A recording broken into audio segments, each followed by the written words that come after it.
Good evening, witches, warlocks, sorcerers, adepts, friends, fans, family, and followers to Season 4, Episode 8 of the hit underground radio occult show known as Knights of the Nephilim, brought to you by Celestial Oddities Radio and the coterie of Samil Arcane Occult Order. As always, I will be your host and guide on this obscure and mysterious journey into magic and mysticism, darkness, and divination. I'm Reverend Frater Crow, and I want to thank you for listening in this evening. Whether you're listening live, streaming after the fact, or you've downloaded this to your device for on the go, I do want to thank you for your patronage and support. Make sure you click the like, share, and follow button on whatever platform you're tuning in from, whether it be iTunes, iHeartRadio, Spotify, Deezer, Spreaker, CastBox, Google, Amazon, YouTube, Facebook, or Instagram. We air everywhere, so listen where you like, but by clicking those buttons, it moves us up the podcast community rankings, allows more people to discover the show, keeps you in the loop with new episodes as they air, and gives you unfiltered access to our past archives of all of our shows, whether it be this one here, Knights of the Nephilim, based upon esoteric science, occult doctrine, and ritual magic, interviewing and talking with the biggest and best names in occultism, from ritual practitioners and toolmakers to authors, theologians, mystics, and more, or it be one of our other shows like Celestial Oddities Pong, Pair of Normal Guys podcast based upon paranormal and supernatural phenomena, deep diving into subject matter, bringing on professionals within the field, and doing our special call-in episodes known as Odd World, where we take phone calls all around the world from folks just like you to hear about your strange and extraordinary stories of the unexplained. Or it be our last show, Uncovering the Underground, which is now retired, but you have almost 100 episodes of interviews of music, modeling, stars of the big screen, comedy, oddities, and everything in between. We always aim to give you the best mind-expanding and thought-provoking content here at Celestial Oddities Radio, and we really appreciate your support and doing everything that you do for the shows out there by listening in, sharing it around. It is appreciated. If you are a fan of the show, I will drop on real quick this link right here. This is Buy Me a Coffee, where you can take a picture of the CR code, allows you to support the show by dropping as little as $2.50. That's $2.50. I shouldn't say that. And going as high as you would like to, because your support gets me week to week through the shows, and your coffee gets me day to day through my work. So I appreciate it and want to thank you very much. As always, I thank our sponsors, Goetic Impressions, Limitless Liberations, Arsnosis, Arachne Arcane Services, Belladonna's Botanicals, who am I missing? The Telemancer, and Little Shop of Lilith. Throughout this evening, we will take mini breaks to hear commercials where you can learn a little bit more about who they are, what they do, see what they make, and support them, and use promo codes if we have them. We'll certainly give them to you. And you can hear that and check that out throughout this evening. Now, if you missed any of this past season, please go back and listen. We've had some amazing, amazing guests on the show, as always. So if you've missed anything, don't fret. Or if you jump on throughout the episode, or you're jumping on right now, you missed the beginning, anything like that, you can always go back. It is streamable as well as live, and you can always check it out and share it around. Now, this Sunday we did a special episode. It was with David Rankin, a genius of grimoire magic. Recently put out the Grimoire Encyclopedia Volume 1 and 2, roughly almost 1,400 to 1,500 pages of a breakdown of all known and unknown grimoires, how they're linked, appendices of all the spirit names across all of them, ritual tools, correlations of everything in between. It's one of the most fascinating books I've ever seen. We had him on the show talking over, a little bit about that process of writing that book, about ceremonial ritual magic, and just has a lot of really fun things that we talked about on that episode. We don't normally air on Sundays. We usually are Thursday nights every other week, 8:30 to 10 p.m. Standard Time. This one, like I said, was a special episode at 2 p.m. this past Sunday, so if you missed that, go back and check it out. Now, this evening, we have two guests. We have a power couple, a spiritual power couple that both are very impressive in their own right, and tonight they come together on the show, and I'm very excited to bring them on. I will read a little bit about each of our guests, and then we'll go ahead and bring them on and start the episode. Let me get this off the screen now. There we go. So tonight, we have Taylor Ellwood and Joanna Brook. Taylor Ellwood is a magician at the Brightheart Alchemy Guides, which he runs with his magical mate, Joanna Brook. He is also a sacred masculinity coach, where he helps men embrace their sacred masculine power and become more present in the world. He also writes esoteric books about magic, meditation, and other spiritual practices, in order to teach his readers how to get results with practical magic. Joanna Brook is a priestess of the Brightheart Alchemy Guides. She began professional tarot consultations in 2007 and mediumship to contact your beloved dead in 2012. She is an ordained minister in the Seven Sisters Circle, where she studied eclectic modern paganism, ceremony, astrology, pathworking, divination, and spiritual counseling. Joanna has a gift of creating sacred space by connecting with the seven directions and is also an innovative magical practitioner with an interest in space-time magic. So folks, grab your ritual athames and put on your ceremonial attire. Light your candles and focus your desires. Step into the circle and intone the sacred names. Give offering and praise as we stare into the flames and conjure the spirits that are Taylor Ellwood and Joanna Brook.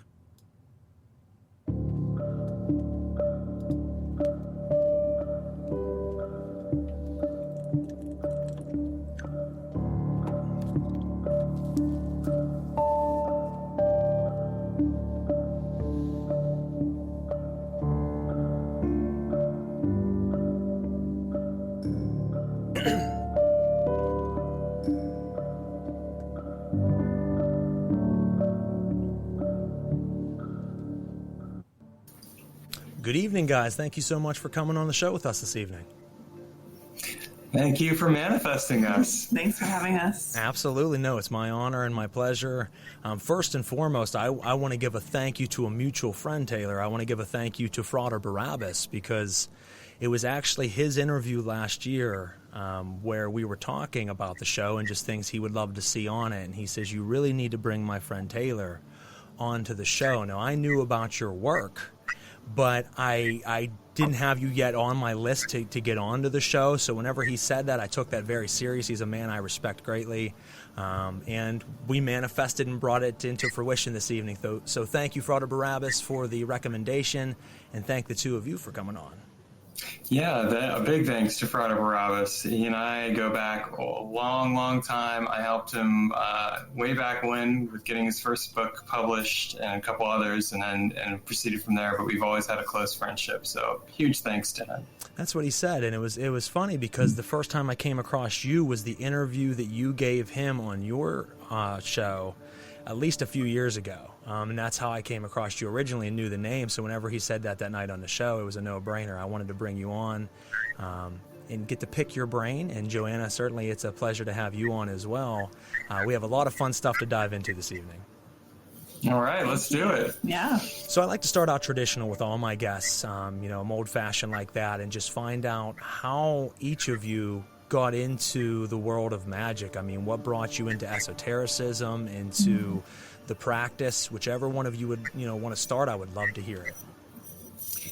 Joanna, would you do us the honors? Thank you, Taylor. I got into magic through moon circles. I got into moon circles through probably through the tarot, which I picked up because I was having psychic experiences, and I decided I needed a tool, and there was a little bit of a synchronicity in the moment when I had the psychic experience and the decision of finding a tool, and tarot showing up in my life as well.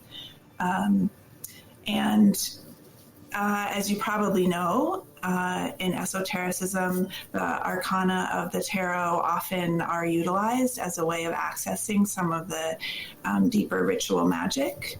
And I wasn't doing that. I was just learning how to divine with the cards. But it did take me along that path to finding a group that was practicing summer solstice, and from there to finding a moon circle. And then eventually, 13 years later, when my high priestess passed away, I started branching out on my own.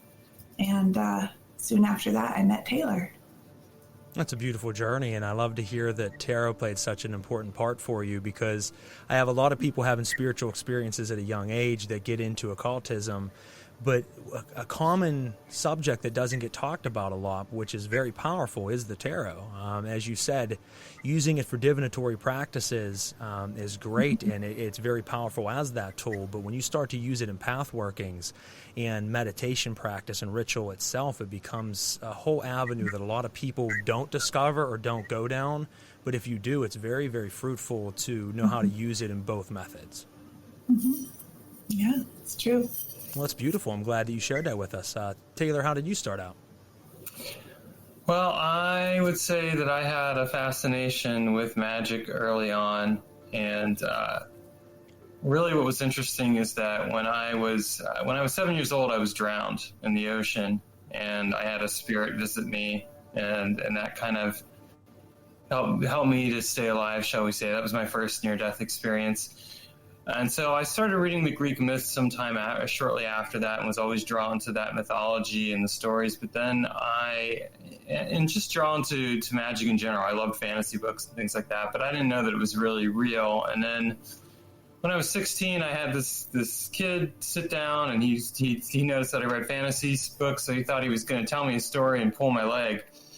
And he told me a story about how he had astral projected and encountered a demon, and he was trying to freak me out. So the last thing he expected was when I calmly looked at him and said, "Tell me more," and then told him to bring books in the next day. So he brought in a couple pamphlets, and I started reading these books and just devoured them, and then started practicing. And I started out with a combination of neo-shamanic techniques and elemental hermeticism. And then I got into ceremonial magic and chaos magic and Dojin and Tantra and Taoism and a variety of other magical systems and practices. And along the way started inventing my own magical systems and practices, of which I've written a number of books about. And I've just continued to do that. I've continued to innovate and experiment and explore what can be done with magic and how to take it to the limits. A huge theme of my work is bringing in non-occult disciplines to occult practices and being able to come up with truly unique workings, some of which we'll discuss here.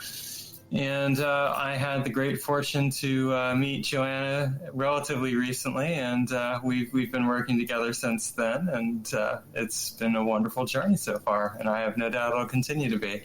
I love it. Thank you for sharing that with me.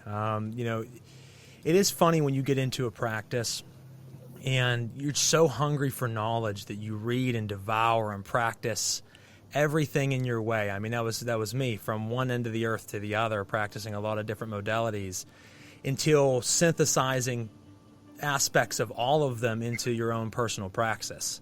And I think that's important to do because as much as I will follow a system, as David Rankin and I talked on Sunday, when I'm doing old grimoire magic and I'm following something like the Grimorum Virum, I follow it to a T how it should be practiced. But that is not my practice. My practice incorporates things like that. From time to time, I will do those other systems. But I love hearing that that's really how your practice came about as well, is just trying all kinds of different things until it was able to build upon what defined you. Yes, and I would say that my approach to magic has always been, you learn a given system the way it's done, but then what I would always do is find the gap, and there's always gaps in that, and then I would come up with better solutions. And some people over the years would say, well, why are you reinventing the wheel? Well, at least it's my wheel, as I would say. And at the end of the day, it ended up creating some very unique systems of magic that have been put out there that are original, and that's the thrust of my work. It's the evolution of magic. What can magic become? Because we stay stuck in what it was, we will never discover what it can be. And that's true. I mean, there's always further depth that we can reach and go to in our workings and just in magic in general as far as making practices. We kind of talked about that recently as well, that there are easily systems that can be made that are as potent as the grimoires. It's just a matter of constructing and synthesizing. And when I say the grimoires, I mean more like the Solomonic and Goetian. There's methods that are easily as potent as that are coming out now, but it takes a lot of synthesis to do that. So finding those gaps, as you said, that seem like shortcomings. There were some things like I really liked root work, and I really liked working with plants as far as the aspect of fumigation and things in my practice that obviously they talk about fumigation in Grimoire magic, but they weren't going to the extent of how they treated the plants. So that was an additive to the system that I found through 2 different systems that really came together well and worked very, very nice. Now, we have some listeners out here. And using it for spell work, which was in correlation. I was talking about the tarot a few minutes ago. And you got to check around a little to figure out where you need to be. Yes, you certainly do. And that was the thing, is I think for a while, and I speak only personally for myself, I didn't know who I was. Like I knew magic drew me in.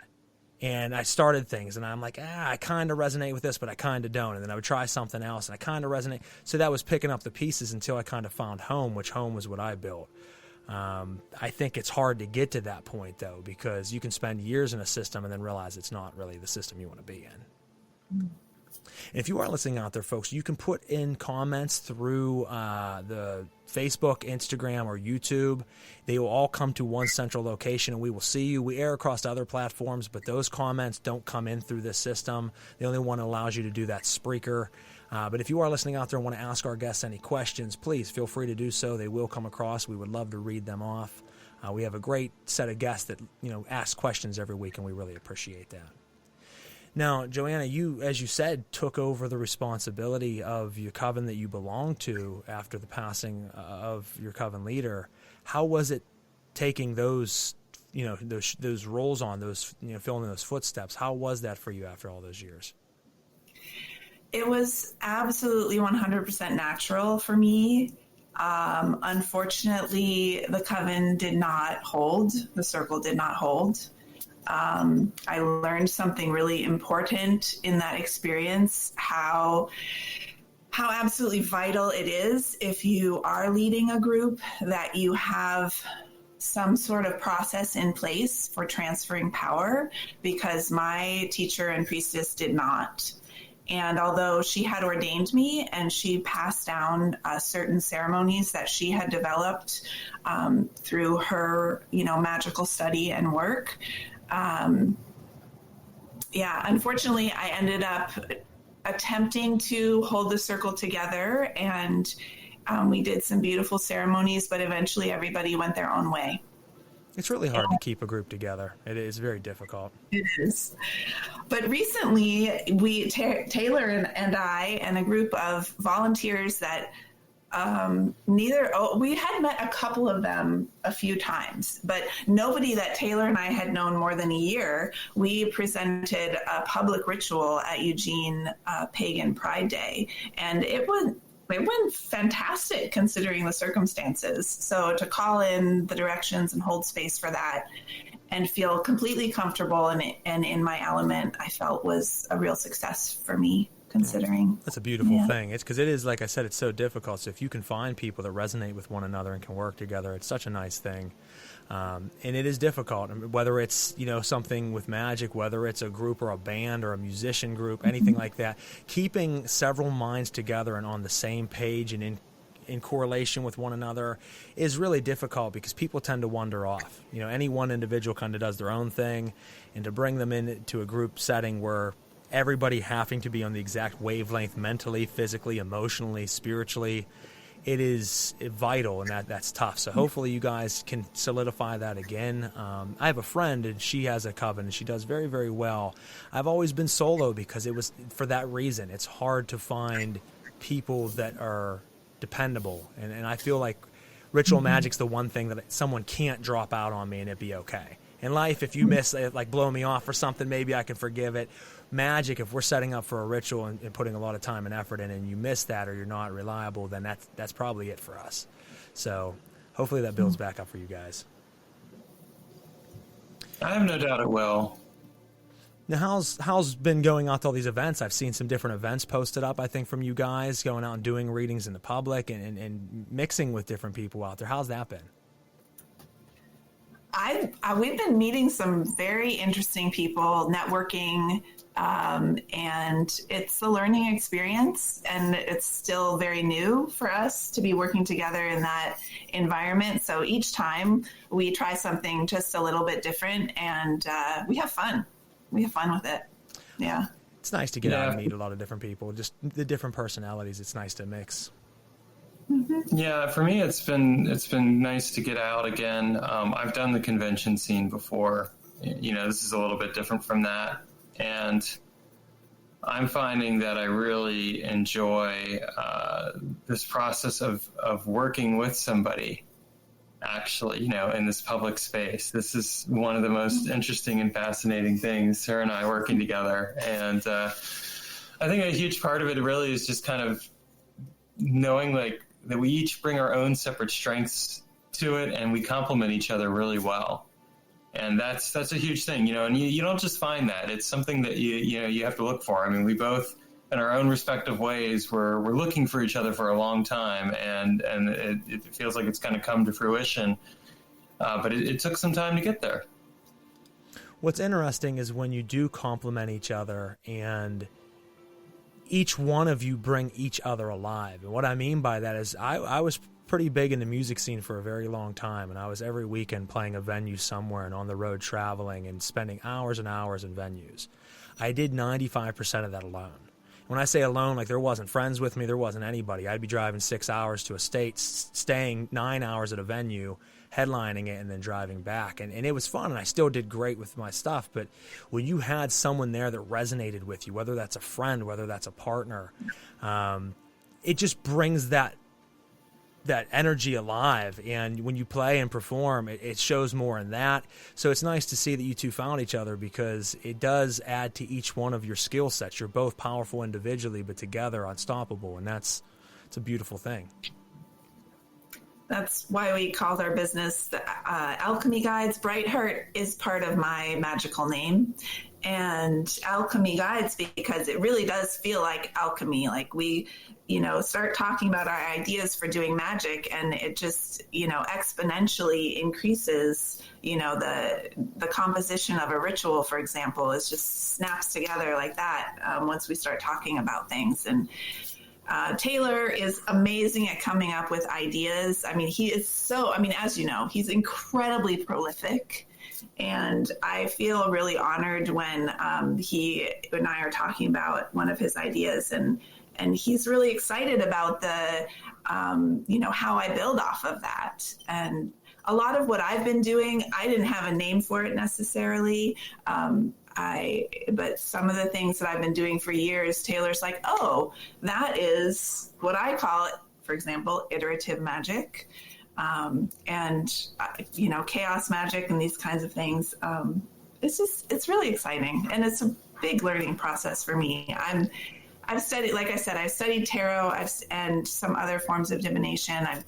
I do medium work, but I'm not a scholar of the esoteric occult.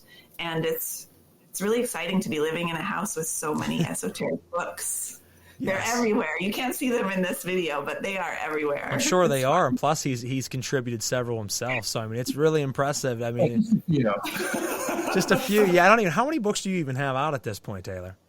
I have over 50 books that I've written. Wow. Actually, I was going to say, I knew it was a lot. I didn't know it was that many, but I knew it was up there. I mean, a cult just in itself, how many? There's probably at least what? Thank you. I was going to say that as far as the occult, there's probably, I don't know. It's the majority of my work, so it's probably about over 30 or so books. 30 out of the 50. I have a few business books out, and then I have a bunch of fiction that I've written, and then I have the rest of it's the occult work. So it's definitely been, and I've been writing and publishing since 2002. So it's been over 20 years now. But still, that's absolutely amazing, brother. I mean, 50 books in 20 years. I mean, that's a Stephen King level. You just keep pumping them out. Now, I got some comments coming in here. I have one that said, you two are beautiful. I'm talking about the two of you. I have another one coming in here. It says, it can definitely be a challenge to lead a group of energies, but also incredibly beautiful and powerful. Group and solitary work both have their place. I agree. I think they're both very powerful, and I'm someone from time to time likes to step out into that environment, but mainly I like to be alone. But I find it amazing when groups can get together. I just spent so much time alone in my magical journey that it's like at this point I'm a hermit. So We're both hermits. A hermit that found the other hermit. It worked out perfect. You share the cave. In the tarot, our life cards are both hermits. Oh, I love that. Okay. How interesting is that? We should get together in real life sometime. That would be fun. The three hermits. I'll say this. I mean, most of my work has been solitary. And I've put groups of people together for purposes of experimenting with magic when I've come up with techniques and I've needed people to kind of test drive it, in order to make sure that it's viable. But overall, it's been a solitary journey. And it's only really been recently that I've really been fortunate enough to find people that I wanted to work with in a regular capacity. And so, and finding in particular, in this case, my magical mate, and being able to work with her on a regular basis is just a dream come true, because it's, I've gotten a lot of value out of the solitary work, but I feel like I'm ready to shift and move things forward in a different direction, and having someone there to provide the inspiration. And she truly does. I mean, Joanna is a very inspiring person. She's very creative. I'm not just saying that. I really mean it. I've been known to be a muse for a few artists. Yeah, well, you're definitely a muse for me. That's true. Well, you guys are like, you work together like batteries, you know what I mean? Positive and negative polarities. You feed off each other, the receptive and the passive. And if you find that, as you said, that is important, because that creates a level of magic that no matter how much you come in your own solitary practice, you can't reach that level. There's something about a dualistic partnership, not even a coven. I'm talking just two people, especially if it's a man and a woman, and if it's that, I don't know how to explain it exactly. When you have that vibe like you two do and you connect, you can see it. Like, as people are leaving comments on it, it definitely radiates. So that's an amazing thing, because it creates a very, very specific type of magic. There's another comment about you guys. Let's see. Boom. You guys are just lovely together. And then another comment says, you go, girl. Talk your shit, queen. So we got some people jumping in. Well, thank you guys. For anybody else out there that wants to leave comments, as you see, they're coming in. So I can tell you a story about that, since I've been encouraged. Please do. I did a ceremony in 2016 that was a performance art ceremony. It was a week-long walk through the almond groves in the San Joaquin Valley of California. Oh, wow. We did ceremony every morning and every night with a group of 6 women. There was one man, our videographer, and you can see this ceremony on YouTube. It's the Equilibrium Rites. And my very dear friend, Misha Goldberg, was the artist who put it together. And she was inspired by my passion about what to do about the honeybee die-offs. And we did a lot of prayer work in our group about that. And the ceremony, we ended up walking almost 100 miles in a week. And in ceremony, as a prayer, a form of magic for the earth. So that's beautiful. And I was the muse for that. I was the assistant to the artist for that process, and I was very honored to be that. Well, that's awesome. It's a very powerful and important cause. So thank you for that. And that's a hell of a walk in a week's time. I'm sure you were feeling it afterwards. That's, I'm usually tired after ritual. That's a very different type of tired. Yeah. We prepped for a while. Now, what are the plans next for you guys as of right now? I mean, obviously you've been hitting the circuit, getting out in there, meeting people. Taylor, I mean, and I'm sure you have some writings in underway at this time, but I mean, when you two are looking at the foreseeable future, and the near future that is, what do you see coming out from the two of you, both individually, together, whatever you guys have been planning? Taylor has a book planned, Walking with Demonic Spirits. He's done a year of working with the Goetic demons, a year and a half. Yeah. Okay. And so that's a big project that we have coming up that I'll be contributing to in my own way. I, in the mundane world, did work in publishing early in my career, so I have some experience to help throw in with that. And so that's something exciting coming up. That's very exciting. Yeah, and it's actually the year and a half work was actually that was part of it. I've actually worked with the Goetia for a long time at different things. So it's going to really be presenting an entire system and process that's uniquely my own for how I work with the Goetia, and it's part of my Walking with Spirit series, which I've been putting out now for the last few years. But, we're going to continue doing more circuit stuff. We're going to be continuing to do readings. We're going to be at some different psychic fairs that are coming up this year, and we're going to continue to do that moving on. But I'll tell you what's really exciting for me is that, yes, I'm walking with demonic spirits, and I'll still be doing some solo writing, but I'm also really looking forward to a book of poetry that Joanna's going to be putting out there based on the Wheel of the Year and some poetry prompts, which I want you to talk a bit more about in a moment. But also, I plan on the majority of my magical works co-authoring with her, because we're going to be working on these things together. And, I know that that her vision and mine and the way that we work together, it's just going to make that work even more dynamic. So that's probably going to be one of my last solo books, quite honestly, as far as the magic stuff goes, because I see us doing a lot of writing and fruitful work together over the years.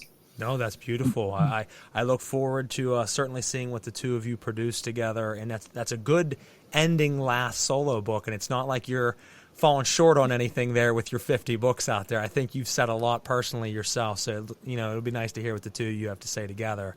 Before we jump further into that, we have some listener questions coming in. I want to take a quick commercial break. When we come back from that, we'll read off a couple of listeners' questions, and I have a couple things I'd like to ask you as well. So, folks, we will be right back after these messages on Knights of the Nephilim. Knights of the Nephilim podcast would like to thank our sponsor, Goetic Impressions. Goetic Impressions is a company dedicated to the faithful creation of advanced ritual tools by following grimoire guidelines as closely and as feasibly as they can in the modern world. Follow them on Instagram, Facebook, or their website, goeticimpressions.com, to stay informed on new projects and limited-time items that they roll out frequently. For listeners of Knights of the Nephilim podcast, you can use the promo code KOTN10 for 10% off of your overall order. Again, that is KOTN10 for 10% off of your overall order. And make sure you check out their Facebook, Instagram, and website. Once again, the website is www.goeticimpressions.com. Again, that is goeticimpressions.com for absolutely everything for your ritual needs. Fantastic items, quality items, greatly priced, quick shipping. Can't speak highly enough about these guys. Absolutely wonderful team, and I'm glad to have partnered with them. Thanks, guys. Knights of the Nephilim podcast would like to thank our sponsor, Arachne Arcane Services. Arachne Arcane Services is a husband and wife duo comprised of Baron and Baronessa Arachne. With over 40 years of practical experience, they are masters of the occult arts through various practices and paradigms, such as necromancy, high magic, black witchcraft, and more. They are published authors under their own publishing house, the Arcane Press. They offer books, courses, spell work, consultations, ritual tools, and more. All of their products are handmade of the highest quality material and empowered through ancient rites. If you wish to know more about them or their business, or you require their services, please feel free to contact them at arachnearcaneservices.com. That is Arachne, ARAIGNEE, arcaneservices.com. And if you use promo code KOTN, you will get 10% off of your overall order or purchase as a special highlight of them being a sponsor of this show. Thank you so much, guys. Knights of the Nephilim podcast would like to thank our sponsor, Ars Gnosis. Ars Gnosis was formed by Diogo Cells Pimentel, an artist located in northeast of Brazil in the state of Bahia, which is the birthplace of the greatest artist in the country. Involved with occultism since 2009, starting in shamanic practices until reaching Western occultism through the paths of Luciferianism, Thelema, Goetic ceremonial magic, angelic and Enochian magic. Since 2017, he has added his art of drawing and painting to magical artifacts, putting the energy of his practice and personal research into the artistic and magical works that he creates. With the auspices of the great King Paimon that governs over all arts and sciences, you can find his work by searching Ars Gnosis on Facebook and Instagram. It is theurgical work channeled into magical tools made by an adept for adepts. Over time, his work has become known throughout the globe for the care and energy of the will applied to each and every piece that he creates. And with the motto that was propagated in greater proportion by Aleister Crowley, "Do what thou wilt shall be the whole of the law," he applies the energy of the will of the initiatory path into each and every work. Once again, you can check him out by searching Ars Gnosis on Facebook and Instagram. Thanks, Diogo. All right, and we are back on Knights of the Nephilim. We've been hanging out roughly now for about 39 minutes with two great individuals, and that is Taylor Ellwood and Joanna Brook. We have been talking with them about their magic practice, meeting one another, what they got coming up for us, and some of the stuff that's happened to get them to where they are today. And we are excited to be with them. If you've missed any of it, like I said, you can always jump back after the fact and download the episode or listen to it through streaming. But right now it is live, so you are stuck with us until the end. And make sure you check out the whole thing.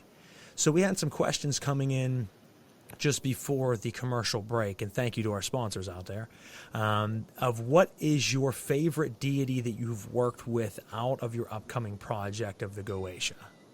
Do you have a spirit that just resonated? Obviously, you've done Goetic work in the past, so that could be a question. It wasn't necessarily just for this project.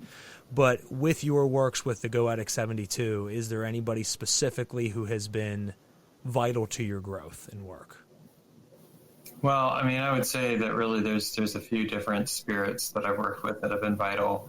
Brisson, Agarez, Marcosius, but even so, I feel like it was interesting. I was working with one spirit a week, and so it was interesting to get to know them. And some I resonated with, some I didn't. And that was a fascinating process. And as I said, with some of them, I'd been working with them long before that. So it was kind of it was a continuation in some cases of that work.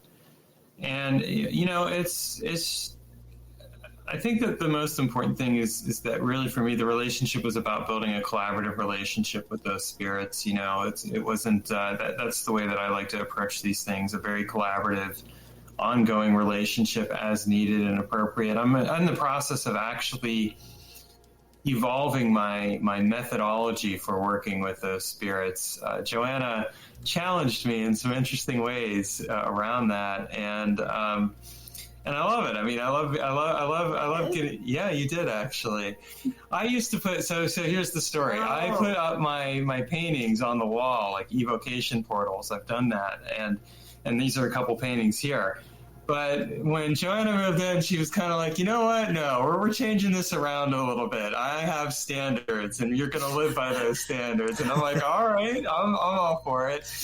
And so the result, though, is that, I took down these paintings, and I'm like, well, so how am I going to do this? I was thinking about it the other day, and I'm like, I need to evolve my practice, and this is a good opportunity. So I'm grateful to her because just by doing that, she's challenged me to grow beyond like something that was very innovative and still is, but it's going to push me to go even further and innovate further. And that I think right there is the process at work when you are working with somebody and living with somebody is the way that they can challenge and inspire you to grow and move in different directions. So that's the story behind that. But it's awesome, and I'm looking forward to seeing what I come up with as a result.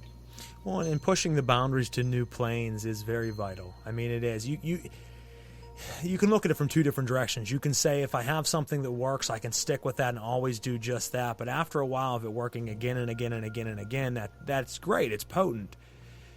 But I'm the type of person, I think, just as you guys are, and Taylor, like you said, you had to rediscover that through Joanna, that push it to the next level. What is the boundary beyond this? What can I discover beyond my comfort zone? Even though you step outside of your comfort zone, you still then put yourself back in it. So sometimes other people, exterior people, push you outside of that completely, and it makes for new discoveries that wouldn't have been found otherwise. That's exactly it. And so she's definitely challenged me to do that. Well, the question is, so these demons, right, they've been around for a long time, and many magicians and occultists have been working with them according to, the traditions, correct? Yes. Right? Yeah. So they might be interested in something new. I mean, it's good for everyone's brain to do something brand new. Not saying that the traditions aren't important. I totally believe in tradition, and I can be a real stickler for rules, believe me. But it's the kind of thing where, like you're saying, an evolution or pushing beyond the boundaries that we know right now, that I can see that these spirits would be really curious about something brand new. And we actually do have a plan in place, and I'm not going to give full details, but a way of integrating some of the important spirits that Taylor's been working with into the actual decor of our home, so that they're kind of implanted and will be activated on a regular basis simply by us living with them in our space. So, well, maybe we can follow up on that in the future. That's a very important thing, actually, and I'm glad to hear that you're doing that. There is a lot of potency to be had if you make them a spirit home within your home, and you regularly give energy and adoration towards that spirit at that spirit home. Wonderful and fascinating things will happen. It is putting a piece or a fractal of their essence continuously in your lives, in your home, rather than having to conjure them, which is still something different. You're going to get more of a concentrated level when you do that. But through doing the spirit homes, it is like a candle that's always lit, and that heat's always there. And I'm very big on that and have that in my home. I have multiple spirit homes throughout my temple and throughout my home for that exact reason. Yeah, and that was the function of the paintings, but this is going to be an evolution of that work. Again, I'm not going to share anything because it's her idea, but I'm also really intrigued by what we're going to do. And at the same time, I'm like, how else can I play with this? So, that's when you know that you're onto something, is like, okay, I've been comfortable with doing things a certain way. Even I get comfortable with doing things certain ways at times. And so it's like, all right, let's challenge that and see where we can go. No, I love that, though. Like I said, I'm sure it'll be something that'll be very different. I look forward to you guys following up at some point and letting me know how that goes and what all was entailed into that. But, I think something that's important for you, as we talked about art, and it's something I don't want to skip over, both of you are very into art and interpreting your magic into your art. Can you guys speak a little bit about that? Because I know that both of you are involved in artistic endeavors. Is that correct? We are, yeah. Well, and in fact, I was hoping that Joanna would talk a bit about her poetry project, for example, because that's a form of art right there. Absolutely, please do. Yeah, I'm doing a series of poems, one poem a week, and we're going to publish this as a book, Wheel of the Year, 53 poems, and it will be for guidance for living a magical life. And it will be published with a couple of different methods of utilizing the poems. And I've been working with Kate Ballou, who is a wonderful, I don't even really know how to categorize her, but one of the things she does is sends out a weekly poetry prompt in her astrology newsletter. And although I've been writing poetry for over 20 years, it's what I got my degree in, I found this magical practice of hers to be so inspiring. So that's something that we have coming up here. And we also have a plan to write a book about the magic of poetry that will provide people who want to utilize the written word in their magical practices with some really concrete methods. Kind of like if you imagine the way it's traditional to create a sigil, but imagine writing a poem that's a sigil. We have a couple of ideas about how that could manifest. So we're working on that. That's another project that will be coming up in the next year or so. That's a great way of going about it, because you expressing yourself in your magic should happen. I mean, if you're someone who loves poetry, if you're someone who loves art or loves making tools or whatever that might be, it's certainly your working should have an element, I believe at least, in that working. So if poetry's big for you, there's a lot to be said about written and spoken word. In my music endeavors for a very long time, I was a lyricist, so I liked writing lyrics. It was always something I enjoyed. Most of it was in a poetic type of form, so that was something that always stood out to me. And for the longest time of my life, aside from regular magic, it was very much a form of magic, because I was in a very dark place in my life for years. And the one thing that kind of pulled me out of that was writing my thoughts down in poetic stanza and form. So I really respect that, and look forward to seeing when that comes out, because, as I said, there's, everything talks about word. Word is power. People don't think about that a lot of times, but that's when you're doing an invocation, when you're doing an evocation, when you're speaking incantations. What are you doing? You are calling forth these beings with words. You're using vibratory patterns that we understand as words. You're using them to create manifestation, and poetry and music do that exact same thing. It changes your feeling. It changes your mood. And with spirits, it changes your interaction with them. And I'm a firm believer that what you put into your ritual is what you get back. And if, say, for example, you take time after calling that spirit forth and you say, I want to read to you, Great Spirit, something I have prepared for you. And you show that reverence for it, and then let it go. And you don't even ask it for anything other than to give it that as an honor, and then dismiss the spirit. You'll notice that you have stronger occurrences after that. It really forms and forges that bond between you and the spiritual allies. And then, since you'd asked, I actually wrote a book called The Magic of Writing, where I explored some aspects of writing and magic, some Barosian work and other things like that. And so that came out a couple of years ago. But so writing definitely plays a significant role in my artistic and spiritual practice. And then, of course, my paintings and work along those lines. So that's going to continue to be an integral part of the work that I do. Another thing we're doing is we are building a labyrinth in our garden. Okay. So we are making living art centered around the labyrinth. That we're not bringing in bulldozers or anything like that, or even like hiring help. We're just slowly making it, day by day. It's going to be a process, but it's a work of art. It will be a work of art. We have someone dropping a comment saying, awesome. I think they're pretty excited about the labyrinth idea. Yeah. Well, we're actually really just working the house and the land as a magical working. So there is an artistic element to even just that, just in general. And, we've got lots of plans for this space. It's kind of interesting. I got this. I was fortunate enough to get this home a year or so ago. I definitely employed some magic. I got it at the right time, right place, right before the inflation thing and went through. And then, I didn't know what to do with it, though. I was like, living there for a year. I'm like, I'm just going to live with it and then live here and get to know the land. And that was a smart move to make. But then finding somebody who had some very specific ideas again.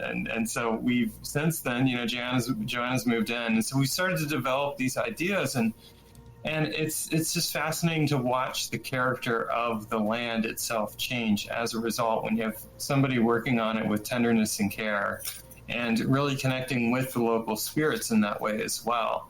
And the spirits of the house. And the spirits of the house, right. The house right. has some spirits for sure. Well, and there's a book I read.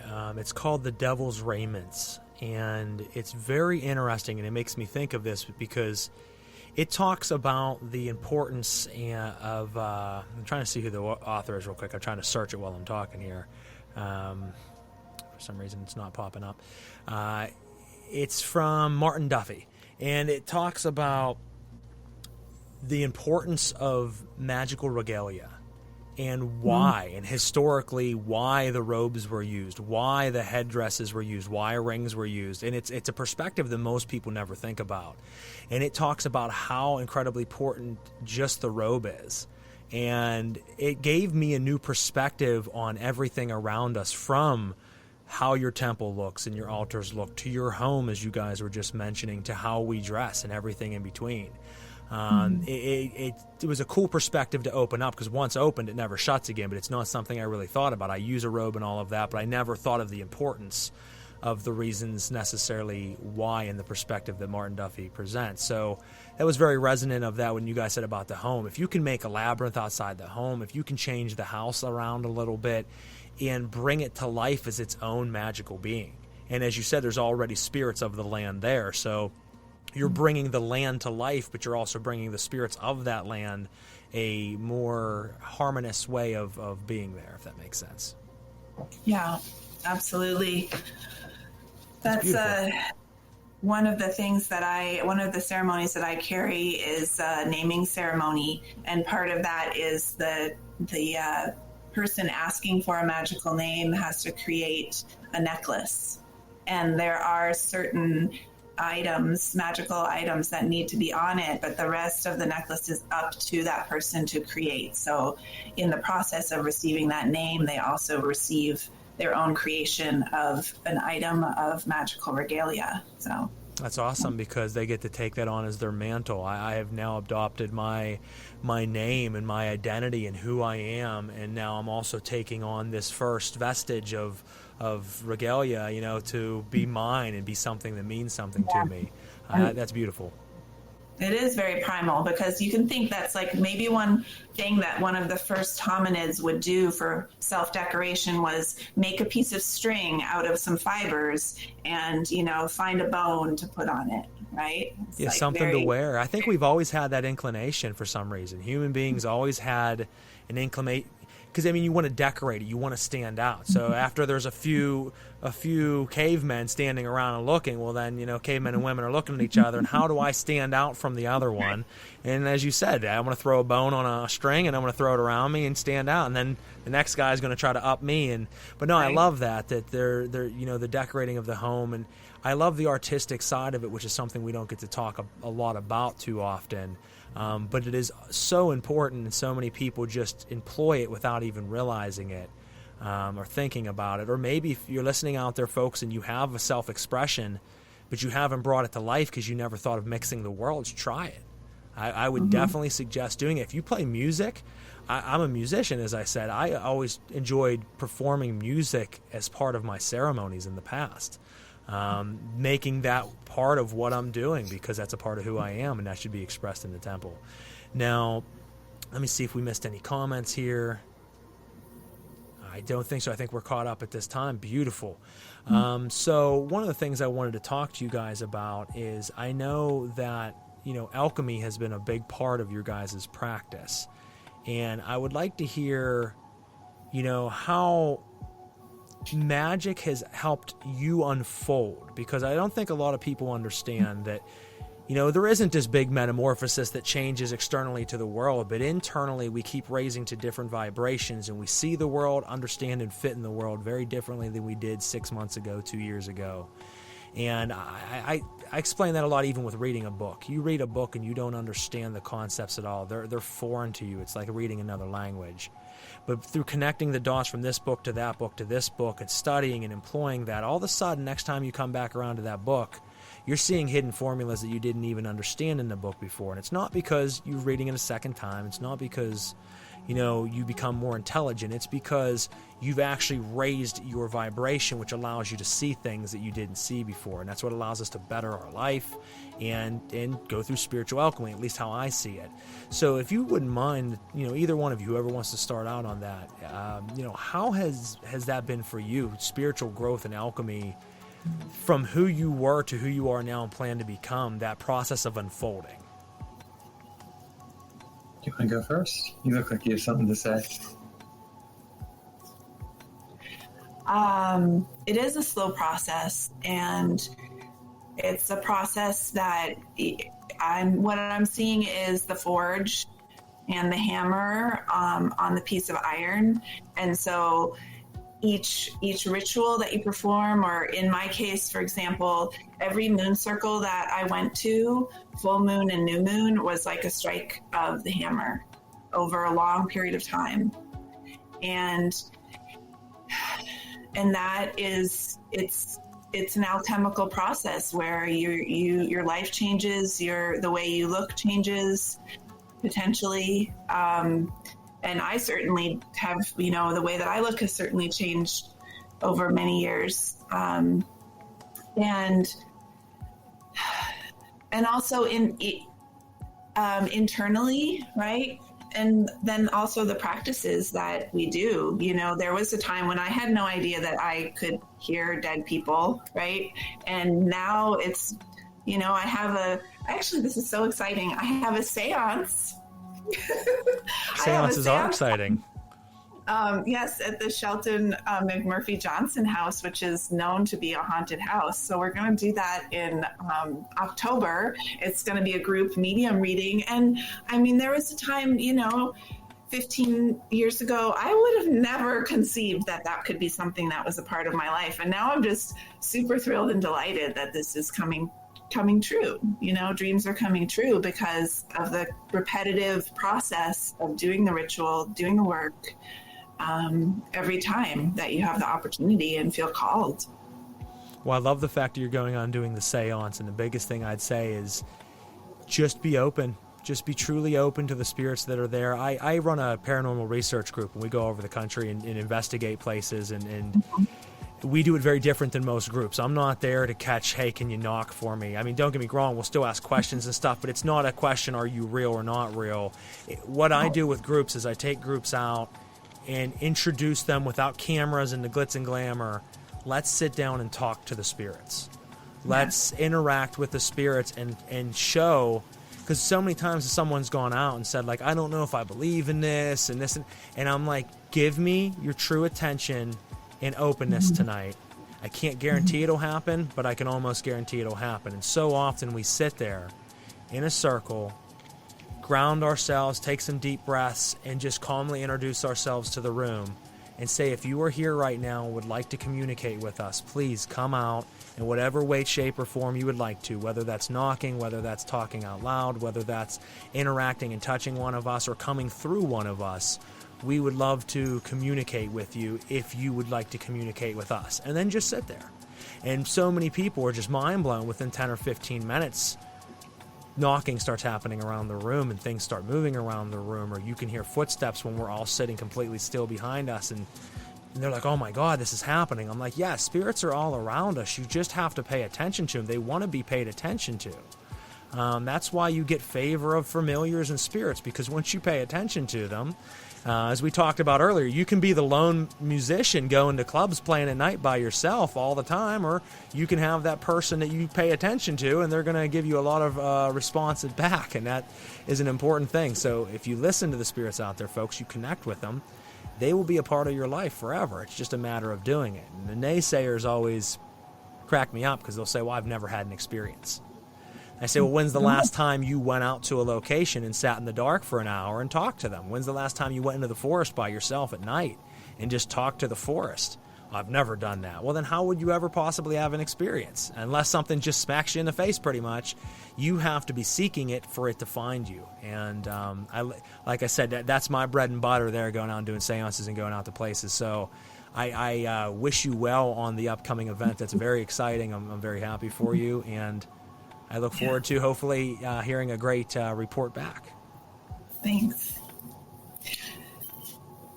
Well, I just want to say one thing about that. It's like, if you are human and you have human friends and family, if you have something important to share with a friend or a loved one and they say, I don't believe you, are you going to stay friends with that person? Are you going to continue to communicate with them?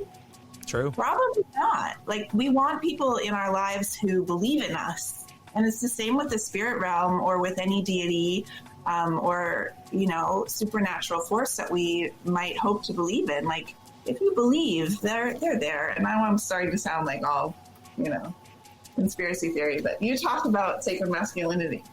Well, I'm going to talk about well, that is part of it. So we talked about the question of the alchemy. So I got into inner alchemy, Taoist inner alchemy, in like 2004. I had a a realization. My life was in a weird, funky place at the time, and I was like, if I continue going down this route, I'm going to end up in a not good place. I'll probably end up in jail or something like that. So I realized I need to change something, and a friend of mine recommended a book on Taoist meditation, and I started reading it and practicing it, and that's what really introduced me to inner alchemy, not laboratory alchemy, but inner alchemy. And I've been doing that work then over the last, 20 or so years, and it's definitely changed my life for the better. I've been able to work and release a lot of baggage, still doing some of that work, but definitely not as much as where I was at one time, because I've just stuck with it. And of late, part of that work has been around sacred masculinity. It was actually a year ago this last weekend that I made the commitment to work with the sacred masculine for a year, and I've decided to renew that again. I actually got a tattoo for it, but as a way of commemorating the work. But it really just kind of came down to a realization that I had that it's like, I don't know what it means to be a man in this day and age, and I don't have a lot of male friends, and I don't trust other men. So what does it even mean? And I started reading these books and exploring it as part of this process, and I did a deep dive into this work, and that's also changed my life. It's helped me to become a much more balanced and grounded person. It's helped me to enter into a space where I feel a lot more confident and assertive in my life, and that's really a good and healthy thing. So I think that this inner alchemical work is a gradual refinement and awareness and process of transformation and change. I've done it through a number of different processes over the years, and through all of it, what I found is that if you stick with it, you do see a gradual evolution of who you are. And that's better. It's better to do that, to move from a place of unconscious incompetence, where you're going through life and you're not even aware of what you're not doing so well, to conscious incompetence, where you're aware of yourself and you're aware of what you need to change, to conscious confidence, or better yet, conscious excellence, which is what I'm aspiring toward in my life, where you're like, I'm fully aware and present, and I'm making the necessary changes that I need to make. And you can do that through a variety of different ways, but I found that just doing the inner alchemical work has been crucial. The sacred masculine work is part of that, and it's work that I feel called to do in general with other people, but in particular also with other men, helping them on that journey. So I've started a business around that, and that's I'm continuing to launch that and work it. I put together a Facebook group recently for it, and I started getting some men there, and it's just a really exciting journey to be on. And you know what? I think a lot of people don't know who they are, and there's a lot of men these days that are demasculated, because the world almost, and it's my own viewpoint personally, but there's a lot of things that beat men down and try to have you not be a man. When you try to stand up and be a strong man, there's a lot of things now that I think try to take you away from that. So a lot of guys don't know how to express that masculinity. So once they can find it and accept it and not hide from it, it's a very important thing. And it's, as you said also with the inner alchemy work, letting go of the past. You have to accept your mantle of who you are and fully embrace that, but you also need to let go of the things that have happened. Things have happened to all of us. You have to let go of it, because the more you hold on to it, even the smallest of things, the more toxic it makes your life. And I mean, going through processes where you can go and let go of that. I did a session several years ago where I went back and faced trauma that I actually didn't even remember happened to me. And it was through this meditative work that I did that I had vivid memories all of a sudden come back to me of shit that happened to me as a kid. And that changed my life forever. After that moment, it launched my spirituality, my alchemical process of transcending to a higher level. So I think that that's very important. And as you said, being aware, we're often not aware of ourselves during the day. I mean, we're there, we're present, but we don't think. I talk to a lot of people about mindfulness and stepping outside of yourself, and throughout the day watching yourself as you outside yourself, if that makes sense. Why do you do the things you do? Why do you say the things that you're saying? Why do you act that way? And start viewing yourself as a separate person, and it starts to make you mindful and present in the moment, as you said. And being present in the moment, you can then grow exponentially. by doing that. But a lot of times we're on autopilot, zombie autopilot, where we're going through our day, we're just being us, but we really don't think of why we do any of the things that we do, and all the stuff that we're really not facing. So I think that that's very important work, and I think that there's a lot of help to be had through your process that you're doing. So thank you. I think that's important. Thank you. Let's take a look. We got some other comments coming in here. I have... it's just duplicates of another set of hearts here. People are hearting you left and right, so you're getting a lot of love tonight. Now let's take a look at what time it is real quick. We're going to jump real quick, guys, into our second and last commercial break, and then we'll come back. We got a few more questions for these two, and that'll be it for the evening. We're flying through it. It always goes so quick, guys.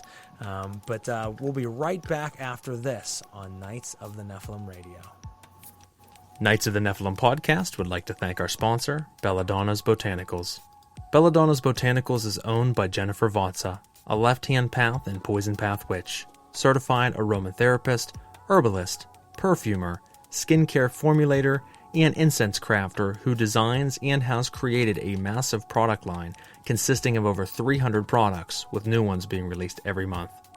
Belladonna's Botanicals provides high-quality, handcrafted metaphysical and self-care products, including flying ointments and oils, herbal tinctures and elixirs, herbal smoke blends, ritual oils, powders, incense, radionically charged crystals, ritual bath products, fragrances, and bath and body products. Jennifer draws inspiration from the spirits she works with, and they often have requests. Anecdotally adding that as she was creating her product lines for the dark goddesses and demonic gatekeepers, that King Paimon showed up requesting his own product line as well. She often directly channels what they would like to be included in their products, in addition to her own ritual workings along with known correspondences. She also has a popular left-hand path-oriented YouTube channel where she posts content on everything from podcasts with other occultists to her gnosis from working with different spirits and various topics pertaining to her craft and creations. You can check out her product line at www.belladonnasbotanicals.com. Again, that is belladonnasbotanicals.com. Or check out her videos on YouTube by searching her name, Jennifer Vatsa. That is V-A-T-Z-A. Thanks, Jen. Knights of the Nephilim podcast would like to thank our sponsor, The Telemancer. Let me first tell you a little bit about their owner, and then I'll tell you a little bit more about them. James Hunter Ralston has been a member of the Order of the Voltec, starting in 2008 and progressing through several degrees, last serving as head of the Outer Order. The Order of the Voltec is an offshoot of a pylon of the Temple of Set, originated to study and practice several forms of the sorceress methods centering on techniques used by Mexican and other Central American priests and magicians. Many of the techniques involved were popularized in the late 1970s and 80s by Carlos Castaneda. Over the decades since his first experience with magic, his desire has grown into the creation and use of what other shamanic sorcerers term as power objects, talismans, amulets, totems, and other powerful objects. His interests expanded to the degree that he chose to become an apprentice of several Appalachia's premier craftspeople and learn the art of metalcraft to produce power objects for both himself and select patrons. He does work with gold, pewter, silver, and sometimes other metals as well. He has been doing this for over 8 years. He does create talismans, pendants, rings, altarpieces, and more, almost all exclusively by custom commission. And you can check out his stunning work at facebook.com/thetelemancer1. Again, that is facebook.com/thetelemancer1. All as one word. Thank you so much. All right, guys, and for the next one, I'm going to read it off because that's the format that I have it in. I don't have a commercial for this sponsor. And this goes out to our good friend Natasha, who is the creative director of Celestial Oddities Radio. Her shop, Little Shop of Lilith in Butler, is the newest sponsor of the show. Little Shop of Lilith is a metaphysical and occult shop run in Butler, Pennsylvania. Natasha has been a practicing witch for 2 decades and started Little Shop of Lilith in 2020, with the brick and mortar opening at the end of 2021. What started as intention oils for friends quickly expanded into an online business and now on what regulars lovingly refer to as the local cult. With a background and education in mental health, Natasha's main goal was to be able to offer affordable mental health services to her community. She is a certified emotional intelligence life coach and currently obtaining her master's in metaphysical sciences and spiritual counseling. Aside from many products the shop offers, clients can get counseling, mentorship, intuitive energy work, tarot readings, spell work, and more. There are many different activities monthly, from group rituals to 101 classes, full courses, and guest speakers. Little Shop of Lilith encourages people to step into their own power, staying unapologetically authentic and a mission to understanding the integration of both light and dark and the soul, and taking a no-bullshit approach to both magic and healing. And you can check out her page at Little Shop of Lilith on Facebook. Thanks, guys. So that's thank you to all of our sponsors this evening. We love all of you. Make sure you check them out and pick up something for yourself or for a friend today for their temple. The only sponsor I didn't play today would be Limitless Liberation. I would show off her page, but her Etsy says currently taking a temporary break. So she has her page down for the moment and can't show that. She puts out wonderful altar pieces, and I've gotten several off her in the past. Lovely, lovely items that she makes. So you can check her out once she returns. Now, we've been hanging out for the last, almost about an hour and a half now with Taylor Ellwood and Joanna Brook. And, been a great conversation talking about art, talking about the influence of our personal passions within our praxis and practice. And so much more, inner alchemy and just everything in between. And it's been a wonderful conversation. Now, let me bring them back on. Give me 1 second here. There we go. They have returned to us. And, guys, I wanted to ask, with the process of writing together coming up, as you mentioned earlier, is something you guys are planning. Something I've always been curious about is how a team works together in that process. So when you think about writing together as a unit, side by side in the same room, different times, have to be apart from one another, how does it go? Because I know, when I get into my really deep thinking mode, I can't have anybody else around me. Like when I'm writing or anything like that, I have to section myself off from the world. Now, I can collab with someone, but I still have to have that bubble whenever I'm creating. Is that do you guys fall into that, or is it more easy for you to literally work side by side? Well, I still think we're in the process of figuring that out, really, because but I will say this, that there's definitely, first of all, it's figuring out how to work together magically. So that's something that we've been doing. We've just been, doing more magical work together, learning what each other's respective strengths are and the way we complement each other. And then, in terms of the writing process, the way I've approached in the past with other people that I've collabed, because I've co-written books before, is I'll write a book, I'll write a section, and then I'll send it to the person, and then they'll add their 2 cents. I don't know if that's what's going to be the case here.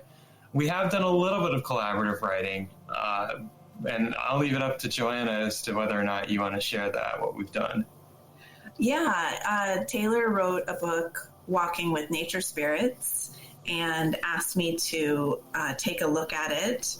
And I had a lot of things that I wanted to say about what he had written, and I made a number of suggestions that he, in terms of the theory and the process even of what he was doing, that he wanted to incorporate in the book. So that book does have my name on the cover. It says contributions from or something like that. With contributions by Joanna Brook, yep. Yeah. So it could go in many different directions. I see us coming up with ideas. I think that we could do really well getting together and outlining what we want to talk about.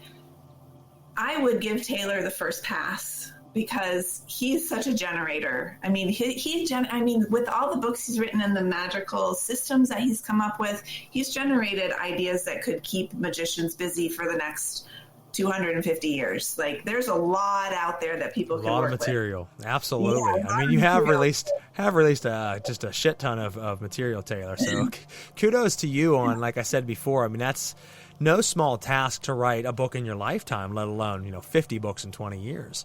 That is very, very, I don't even know what the word is, driven, but beyond driven. So that's awesome. And like I said, you're not even close to being done. You think by 50 books, you'd be like, I've run out of ideas of systems and everything. And you're like, no, I'm just really kind of getting started. I love that. I am. I mean, I have a few different books that are marinating back here, so to speak. I mean, I have a book on spatial aspects of design and magic that I want to put out there. And again, just working with Joanna on this, like, this is going to be a collaborative process. I already know that. And then I've got the rest of the Walking with Spirit series. I've got another space-time magic book in me. I've got some stuff about somatic aspects of inner alchemical work that, so there's lots of stuff that we're going to be putting out there together. And I have and then of course the poetry book.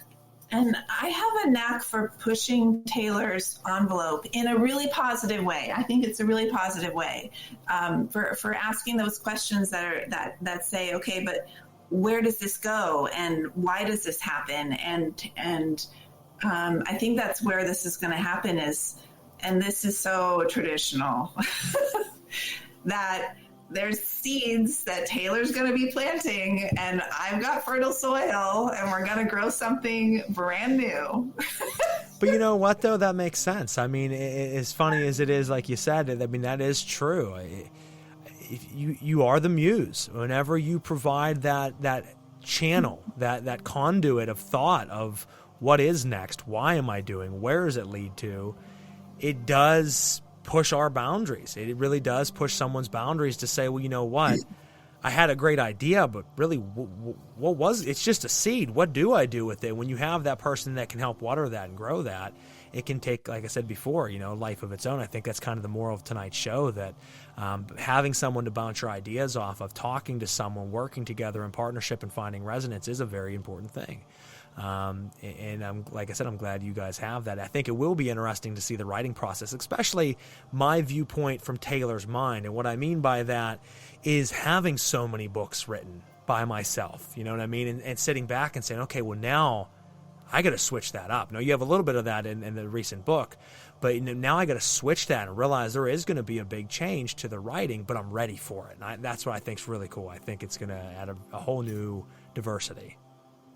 Well, I will add something else to this. When I first met Joanna, and she's like, "Oh, you like always generating all these ideas." She's like, "I'll come up with one idea a day, and that's enough." And I'm like, okay. But now she generates lots more ideas. She's become an idea generator herself, and it's because I'm always coming off of things, bouncing off a wall, so to speak. I didn't want to get too manic. Yeah, well, you're not manic. You're fine. You set a bar, and then everything over one idea is I'm surpassing my quota. Absolutely, handing them quota, and with excellent ideas, so it's amazing and awesome. Handing you 3 pages out of a notebook a week. Here's 78 ideas, but that's good because you can mull over it, like I said, and find out what does work, what doesn't. I mean, staying inspired is a hell of a thing because there's a lot of things in this world that want to pull you down from your inspiration. So having that inspiration stay fluid is essential, because how many times do people run into writer's block and just can't think, or they just find themselves in stagnancy and complacency, and that is a net in itself that'll trap you forever if you don't find a way to cut those strings. So, no, that's interesting, man. Like I said, I look forward to seeing all the work that the two of you put out together. It is very impressive of how much you've truly done. And like you said, on the side, I like painting or like, doing art. I don't know how you find the time for it, but it's very interesting to know that, aside from your massive collection of writing, that you still have time for all these other artistic adventures as well. He's a time-space magician. That's it. That is what you're into too. So maybe you figured it out. He's got a time machine, and you're playing with all of us. I mean, I go to bed, and I don't know how many hours he stays up. He doesn't sleep ever. I've never seen the guy sleep. No, I've seen him sleep in, that's for sure. Yeah, she's seen me sleep. No, part of it is I just have a very organized mind, but I also have a very unique approach to my thinking process. I actually discuss it in my book, Magical Identity, Or what I have is for lack of a better word, is a mansion of memory where I have a bunch of different versions of myself that are constantly working on the different ideas that I have come up with.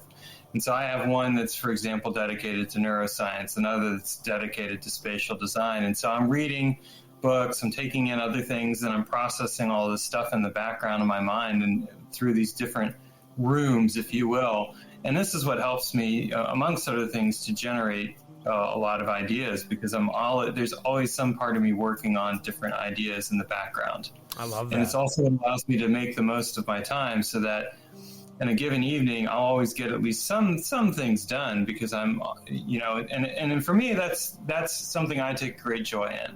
I love working, being productive and working on ideas and processes. The irony of it all is that in terms of the amount of writing time, I only write maybe like an hour an evening, if that sometimes, but that's all I need. It's just a concentrated dose of time. Well, yeah, you can do more in 10 minutes of concentrated thought than you can in 2 hours of scattered thought. Exactly. That's a very important thing, and I love that you said it, because it's almost like a self-programmed egregoric mind, where you're making this, but it's not really an egregore. You're making this section of yourself do something for you where you don't even have to focus on it. It's like sending that spirit out to do the office of what its abilities are. You're giving it a charge. Well, you're giving yourself a charge, and then this version of yourself a charge. And as you said, always in the back of your mind doing that work. And that's interesting, because there is certainly some backing behind that. I mean, I know of practices I've heard where in your astral temple, you furnish the entire astral temple with objects.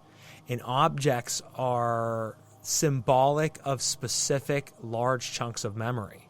So you would learn a subject, you would focus heavily on that subject of everything you learned, full lists of information, and focus that list in your mind as an overview upon and project it over, let's say, a flower vase in your astral temple, and you focus on it and you repeat it over and over again. You continue to do this, and then you can actually leave that alone and then do that with something else. And then even though on your cognitive thought you might not be remembering all the stuff on that list, through meditation you can go back, access your own astral temple, you can focus on that vase, and then all of a sudden have a redirected download of that same information almost within moments to be able to churn back out. And I know practitioners that do that specific work, so that's interesting.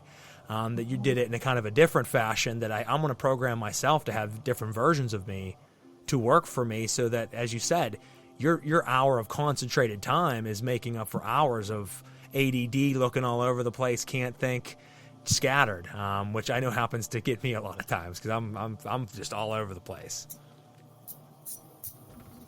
Well, very interesting. Focused to me. What's that? I'm very focused. Focus? You're focused too. Yeah.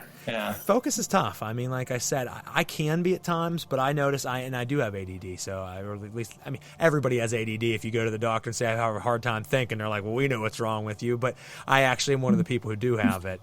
You know what I mean? So I know I always would be deep into an idea, and then 3 or 4 other things hit me, and I instantly shift. But then I come back. I'm like on a pivot. But I'm that person who, having to really preemptively meditate and work on it beforehand, so that when I do sit down, I am focused. That's best for me, because if not, I'd be that guy that spends 3 hours writing and only get, an hour's true work out of it, where, if you do it the other way, it's a lot more lucrative. I have someone dropping in saying, I have ADD, laugh out loud. Well, like I said, everybody has ADD out there. I know during, my period of time of high school, every kid was being told that they had that. Yeah, see, I have ADDs popping up on the screen. So, I don't think that probably any of us do. I think we all just have passions, you know what I mean? I have a scattered mind, but I don't know if I believe ADD is a real thing. But I do know I'm scattered. But that's also something with meditation, listener, you can't help overcome. I still get kind of scattered from time to time, but if I want to, I can fully lock on. Mm-hmm. Now, what time do we have here? It's almost the end of the show, but before we go, I would like to ask, the two of you, and I haven't asked this question in a while, but if you could have all the time back that you've ever put into tarot, that you've put into ritual, that you've put into writing, that you've put into poetry, that you've put into anything that you yourself consider magical. And everybody's definition of what's magical in their lives is going to be different. But if you each could think of, if I had every moment of my magical life back to put into one other thing, what would it be?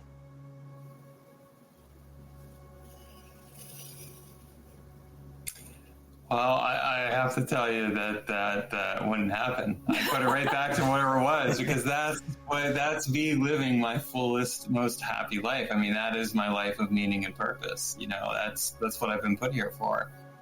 That's what I've been called to do. So to me, I really wouldn't put it toward anything else. I mean, it would end up being some kind of creative endeavor. I'll put it that way, no matter what, whatever it would be, because that's what I've always been drawn toward.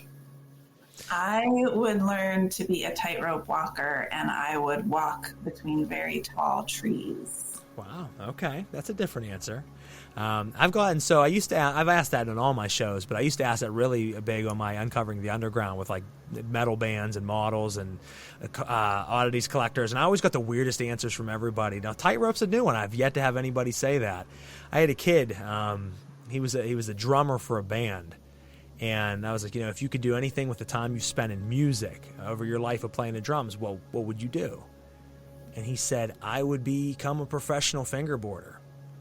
And I'm like, fingerboards, like the little skateboards with your face? He's like, absolutely. And he was dead serious, and I was really thrown off by it. I'm like, well, that is the strangest thing I've ever heard. I'm like, you would spend thousands of hours playing with a finger skateboard? And he's like, I would. It's my passion in life. So you always get strange answers. So by no means is that the strangest answer, but that is interesting with tightrope. So is it something? It's not something that I have ever done. Okay. But I think it's the thing that popped into my mind, and I'm pretty sure that it's a metaphor for what I need in my life and what I try to do with my magic. Well, and I was just going to say that that's true balance. Not only are you physically balancing on that tightrope, but those people walking those ropes not only are physically balanced, but mentally and spiritually. They are in a very peaceful place to be able to walk there, not worry about the ground, not worry about falling. They're truly locked into their magic. Yeah, exactly. Scary. I don't know if I'd be doing that. I'm not afraid of heights, but I don't know if I'd be walking a rope. I am a little afraid of heights too. I don't know. I'm just pushing myself here with this. I like it. Well, so to be fair, I fell in 2011, 30 feet, and broke my back. So climbing up, I'm not afraid of heights anymore. Like I wasn't really ever in my life, but like I don't want to go back up to anywhere to fall again. I've felt it. It sucked, and that was only 30 feet. I can't imagine any higher than that. No. Not a good time. We have someone here leaving a comment saying, I think back to what we were saying before, I have a hard time meditating. That's the point. Meditation is supposed to stop you. It's one of those things where through the tool of meditation, you can unlock universes. But meditation has natural mechanisms built in it to stop the majority of people. You have to push harder and harder. You have to break the monkey mind. You have to find your place of oneness. And it's not easy. And people all the time will say, I can't do it. It's just so hard. That's the point. Anything worth it in life, folks, is going to be hard. It's going to be a battle. You're going to have to work towards it. Meditation is one of the strongest things that you can ever possibly do. You'll get to know yourself. You'll get to know the world. And you will unlock your abilities. As Joanna was talking about, getting to do mediumship earlier. That takes a great deal of learning yourself to be able to speak to the spirits of the dead.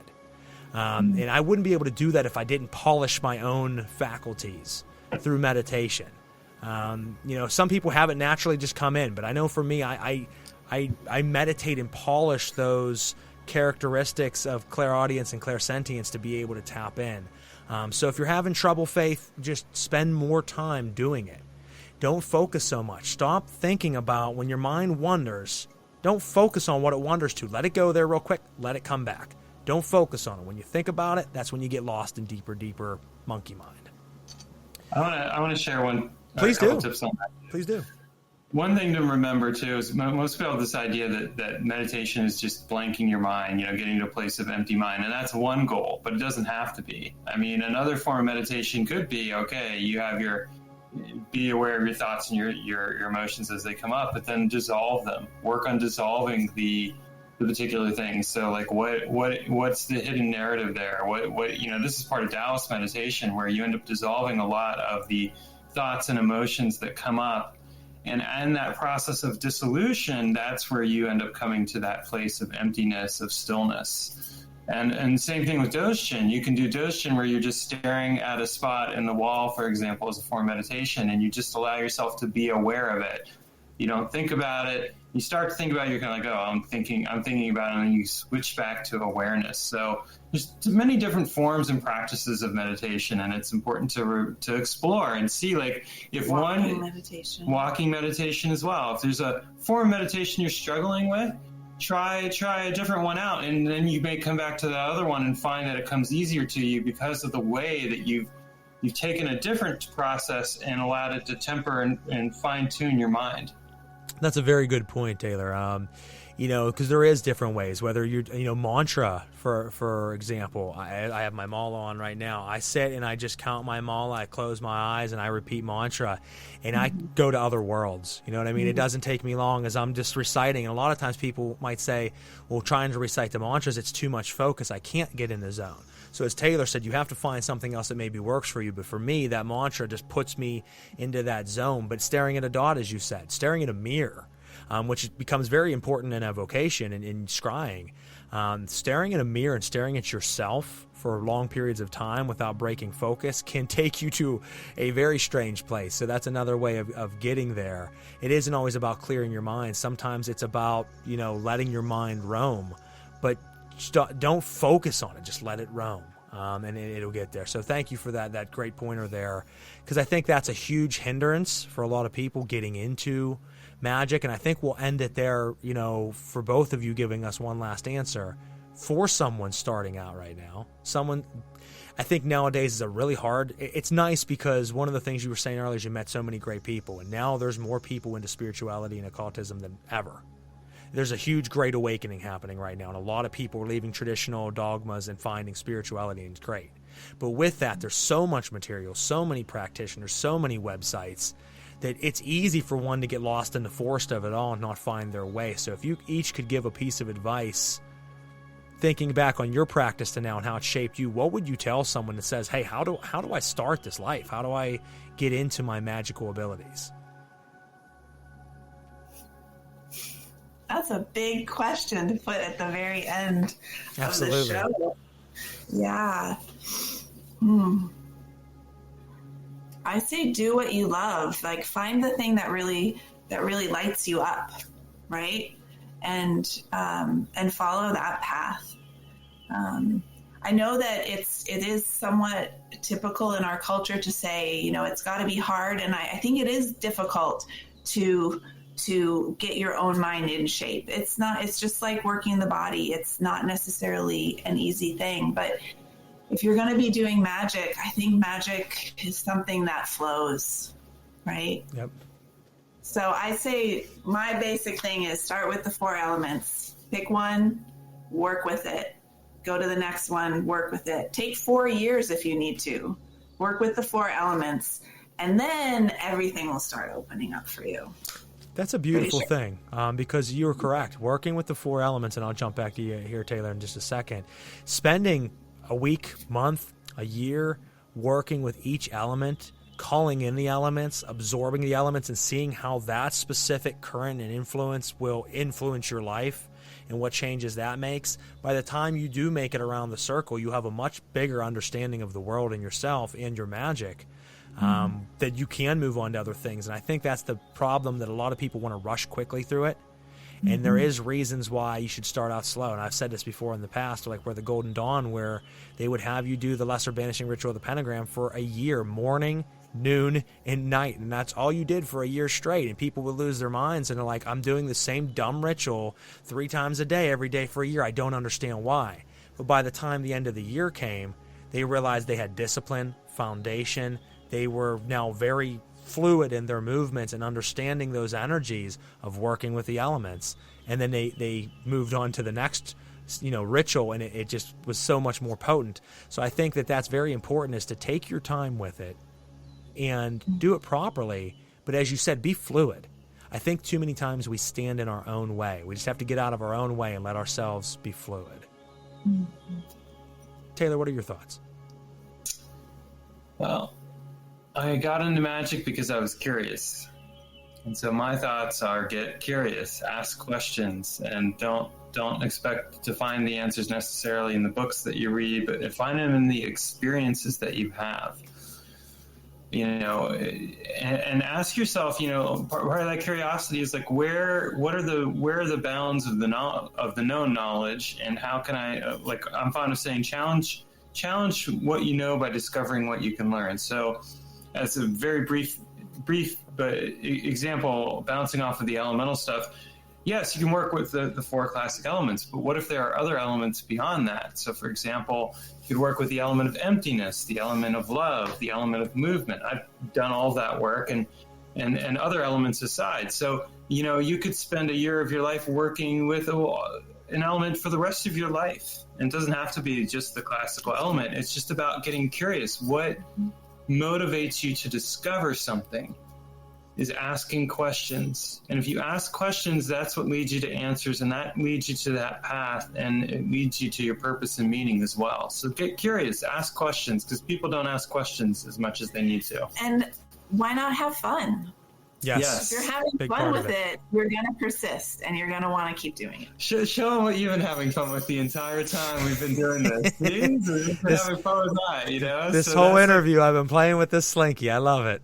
It's a spiral of time and space. That's right. Well, and you know what? I love the way you guys think, because I think that, as you said, the elements of emptiness or the elements of sadness or the elements or anything that you could use very heavily in a ritual, where really when we think about, and I've talked about this with goetic spirits before, they have side effects. When you call specific goetic spirits, depending upon the type of practice you're using or the type of method or methodology, you might have resonances from those spirits that bring that side effect. It doesn't mean that it's adverse or it's against you. You pick up certain things from it, but a lot of times there's specific emotions, at least for me. And if you work with those emotions, you don't have to even use a spirit. You can work with those emotions specifically, as you said, its own element, and defeat it or absorb it and integrate it into your life. So that is a perspective, and I love that you guys brought that up. That's a perspective that most people don't think of when it comes to magic, that, hey, you know what? I can work with a specific facet of thought or mind magically and change that. And I look at it like you're cutting open the canvas of the Matrix and you're stitching in this code, and then you're covering it back over, and now life changes. And no one's seen you put that new patch in. And that's a beautiful thing. It's reality hacking. And I know that your books are about that, really. I've always got that feel from your workings and writings that a reality hacker, someone, as you said, time and space, magic. And that's the way I look at it. And I think it's a beautiful thing, because it's a different avenue and viewpoint of magic that you don't hear a lot of other people specifically talking about. So much love to you guys. I can't wait to see what else you have coming out, as I said. And I really appreciate you guys taking the time this evening to come on the show, let us pick your brain, and just find out more about the two of you. Thank you. Thank you so much, Brother Crow. It was a pleasure. Absolutely. Any last words before we zone out for the night? I'll just say this. My latest book, Scrying the Divine, just recently came out. If you're interested in a new approach to scrying, check it out. It's a really fun book where I actually show you how to use multiple scrying tools at the same time in order to get better results. Awesome. I'll have to check that out. I'm a big scryer, so I would be interested in seeing methods beyond what I already do. So I'll have to be checking that out. Make sure, folks, if you're listening out there, go on and check out both of their work. Go on to the website that I provided in the description on the show, and you can check out their website. You can also go on to different retailers and buy Taylor's books. You can go on Amazon's one that has a good number of them. You can have the book in 2 days and start reading it, and pick it up today. Pick it up now. Support these guys' work, and show them some love for everything that they do. Other than that, in a couple weeks, let's see, what's our next show here, guys? We have 2 weeks from now, On the 7th, we have the next episode of Knights of the Nephilim. We are bringing on Samuel David. He is a specialist in the field of Mesopotamian mythology and magic, something I've always had an interest in, but I got to be honest with you, it's really hard to remember their mythology. Greek's enough. When you start to bring in the Mesopotamian thing, there's a lot of different spirits there to try to keep your mind wrapped around. I look forward to hearing some of the knowledge that he's done with his books. He has a new book coming out. And the other big announcement before we jump off for the night, on the 14th, Season 4 of Celestial Oddities Pair of Normal Guys podcast is airing. So we are kicking off with a brand new season with me and Daniel James. The first episode will be about Russian sleep experiments. We'll be diving deep into that content matter, and we have a lot of really great guests lined up for the season, a lot of topics, and as always, our call-in episodes, which are a fan favorite. I know you guys have been asking heavily for the last 2 months, when is it airing, when is it airing? Because we were supposed to air. Unfortunately, due to a passing in Daniel's family, we just decided not take a week, not take 2 weeks. Let's throw it back 2 months, give proper time to absorb and grieve, which still isn't proper, and start a little bit later in the year. So thank you guys for being patient. You got a few weeks, and we're kicking off with that new season. Other than that, love you guys out there. Click the like, share, and follow button, and thank you to the two of you for once again coming on the show tonight. Thank you. Thanks so much. We'll catch you next time on Knights of the Nephilim.